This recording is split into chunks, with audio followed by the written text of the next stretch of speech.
देखिए ऐश्वर्य भाई, Kuldeep Kumar ji, one nation one पोल।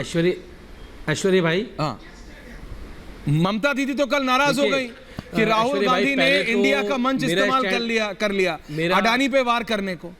आम आदमी पार्टी भी कल थी वहां पे, हालांकि अरविंद जी को बहुत लोग मदद कर रहे थे सीढ़ी चढ़ने में, वो तस्वीर बहुत वायरल हो रही है, लेकिन आपका स्टैंड क्या है one nation one poll?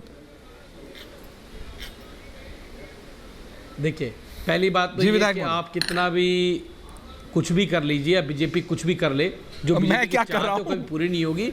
India alliance बन चुका है और मजबूती के साथ वो खड़ा हुआ है इस देश के लोकतंत्र को बचाने के लिए, इस देश के संविधान को बचाने के लिए, युवाओं के रोजगार दिलाने के लिए, इस देश को महंगाई की मार से बाहर निकालने के लिए वो अलायंस खड़ा हुआ है और तैयार है।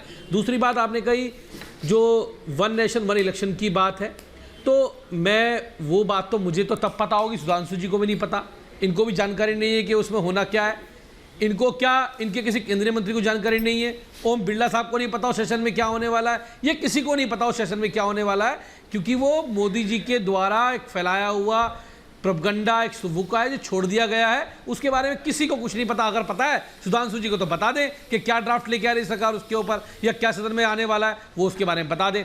दूसरी बात ये देखिए, आज ना ये जो गुमराह कर रहे हैं ना, ये सारा का सारा खेल एक व्यक्ति को बचाने के लिए, अडानी को बचाने के लिए पूरा का पूरा खेल किया जा रहा है। जैसे ही अडानी के खिलाफ कोई रिपोर्ट जारी होती है, कोई अखबार छापता है, तुरंत से सरकार एक नया प्रोपगेंडा शुरू कर देती है। नहीं है, आप ये कह रहे हैं one nation one poll, India alliance नहीं, मैं ये समझना चाह रहा हूँ, ओनली सुधांशु जी एंड कुलदीप कुमार, मैं ये समझना आ रहा हूँ सुधांशु जी, आ रहा हूँ सांसद जी, विधायक जी जरा ये समझाइए प्लीज, ये जो वन नेशन वन पोल के लिए कमेटी बनी, पूर्व राष्ट्रपति रामनाथ कोविंद जी है ना, माननीय सम्माननीय कोविंद जी को चेयरमैन बनाया गया, ये जो 7-8 मेंबर की कमेटी बनी है, इसके अंदर गृह मंत्री अमित शाह भी हैं, हरीश साल्वे जी भी हैं, एनके सिंह भी हैं, अधीर रंजन चौधरी भी हैं, गुलाम नबी आज़ाद भी है, संजय कोठा, ये सब आपके हिसाब से अडानी को बचाने के लिए किया जा रहा है? इतना रायता फैलाया जा रहा है?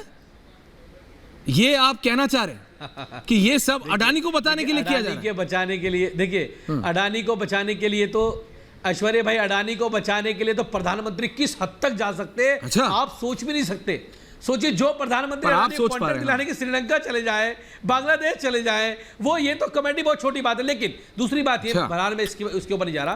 देखिए सुधांशु जी यहाँ बैठे हैं, ये कमेटी बन गई, ये कमेटी कब रिपोर्ट देगी, इस कमेटी का क्या स्वरूप है, आगे कमेटी क्या करेगी, चुनाव कब एक साथ होंगे, उस पर स्पष्टीकरण देते सुधांशु जी अगर उनको जानकारी। मैं तो बहुत छोटा नेता, मुझे जानकारी नहीं है, सुधांशु राज्यसभा के मेंबर भी हैं, इसलिए जानकारी उनको होगी। लेकिन मैं कह रहा हूं कि देश अब इस प्रोपगंडे में, इस झूठ में, इस फरेब में मोदी जी के आने वाला नहीं है, क्योंकि देश आज चाहता है कि इस देश के युवाओं को रोजगार मिले, इस देश के किसानों को एमएसपी मिले। वो चाहता है कि इस देश में जो नफरत का माहौल भारतीय जनता पार्टी ने खड़ा किया है, वो नफरत का माहौल खत्म हो, भाईचारे का माहौल कायम हो। अरविंद केजरीवाल जी कहते हैं कि देश के हर बच्चे को अच्छी शिक्षा और स्वास्थ्य मिले, एक ऐसी सरकार चाहते हैं। वो सरकार इंडिया देश को देने वाला है, क्योंकि आज तो ये संघ ने भी मान लिया है। अब तो ये सब इसलिए हो रहा है क्योंकि आरएसएस ने भी मान लिया है कि मोदी सरकार 2024 में जा रही है।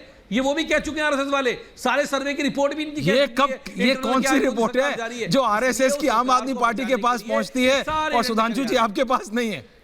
ये कौन सी रिपोर्ट है, पहले प्लीज बता दीजिए, ये कौन सी रिपोर्ट है? उनके मुखपत्र में छपा है, आपने नहीं पढ़ा क्या?